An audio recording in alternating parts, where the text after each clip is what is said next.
അപ്പോൾ ചിരിപ്പിച്ചും ചിന്തിപ്പിച്ചും ഇത്തവണയും സംസ്ഥാന സ്കൂൾ കലോത്സവത്തിൽ നാടകവേദി സജീവമായിരുന്നു. പ്രമേയങ്ങളിലെ വ്യത്യസ്തത നാടകങ്ങളെ മികവാർന്നതാക്കി.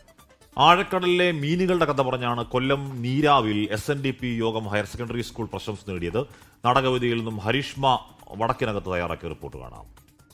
ഈ ഭൂമി മനുഷ്യരുടേത് മാത്രമല്ല, പക്ഷികളുടെയും മൃഗങ്ങളുടേതുമാണ്.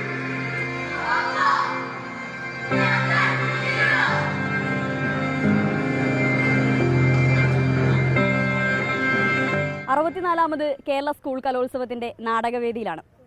എന്നത്തെയും പോലെ നാടകവേദി സദസ്സ് അത് നിറഞ്ഞു കവിഞ്ഞൊഴുകുകയാണ്. ഹൈസ്കൂൾ വിഭാഗം നാടകത്തിൽ കൊല്ലം ജില്ലയിൽ നിന്ന് വന്ന SNDP യോഗം ഹയർ സെക്കൻഡറി സ്കൂൾ നീരാവിൽ നിന്ന് വന്ന കുട്ടികളും അവരുടെ ആശാനുമാണ് ഇപ്പോൾ ഞങ്ങളുടെ കൂടെയുള്ളത്. എന്താണ് ശരിക്കും പറഞ്ഞാൽ ഈ നാടകം കൊണ്ട് നിങ്ങൾ ഉദ്ദേശിക്കുന്നത്?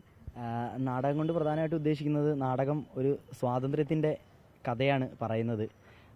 കടലിൻ്റെ അടിത്തട്ടിലെ നിശബ്ദരായിട്ടുള്ള മീനുകളുടെ ജീവിതമാണ്.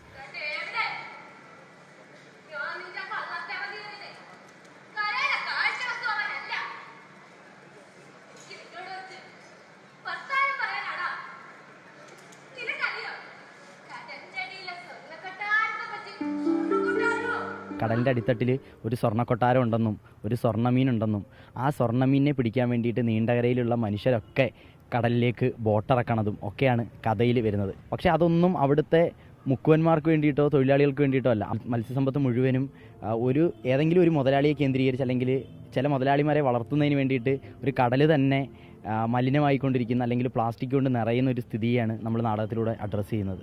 നാടകത്തിൽ അഭിനയിച്ച അഭിനേതാക്കളാണ് കൂടെയുള്ളത്, നല്ല സ്മാർട്ടായിട്ടുള്ള കുറച്ച് കുട്ടികൾ.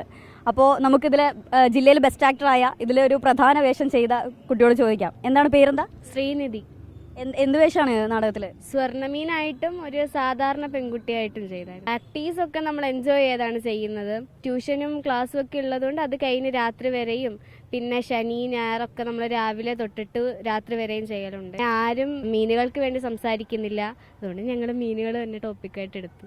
സ്കൂളിനോട് ചേർന്ന് തന്നെയുള്ള സാംസ്കാരിക കേന്ദ്രമാണ് നീരാവിൽ പ്രകാശ് കലാകേന്ദ്രം. അപ്പോൾ ഇതിൻ്റെ പ്രാക്ടീസ് മുഴുവൻ നടക്കുന്നത് കലാകേന്ദ്രത്തിൽ തന്നെയാണ്. കാര്യം സിനിമയല്ല, എനിക്ക് നാടകം കളിച്ചിട്ട് ഞാൻ സിനിമ ചെയ്യത്തുള്ളൂ എന്ന് പറഞ്ഞിട്ട് 2 ദിവസം ഷൂട്ട് വരെ നിർത്തി വെച്ചിട്ടാണ് ഇതിനകത്തൊരു കഥാപാത്രം, നമ്മുടെ അഭിരാം. പിന്നെ ഭയങ്കര ഇഷ്ടമാണ്. കാലെടുത്ത് വെച്ചത് തന്നെ നാടകത്തിനകത്ത്. വന്ന വഴി മറക്കരുതല്ലോ. ഏത് സിനിമയിൽ അഭിനയിക്കുന്നത്? കൂടാലി. നാടകമാണ് ഇഷ്ടം? രണ്ടും ഇഷ്ടം.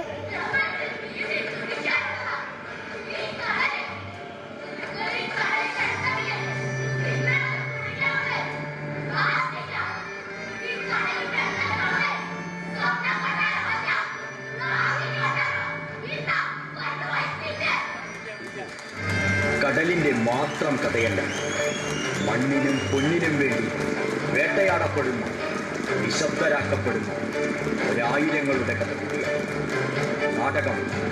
നീണ്ടകരയിലെ കടൽ കൊള്ളക്കാർ. ഇത്തരത്തിലുള്ള നാടകവേദികളും അതുപോലെ ഇത്തരം കുരുന്നുകളും ഇത്രയും ആക്റ്റീവായിട്ടുള്ളതും ഇങ്ങനെയുള്ളൊരു നല്ല നാളെയാണ് ഞങ്ങൾ എല്ലാവരും പ്രതീക്ഷിക്കുന്നത്. ക്യാമറമാൻ മനു ദാമോദരനൊപ്പം ഹരിഷ്മ വടക്കിനകത്ത്, 24 തൃശ്ശൂർ.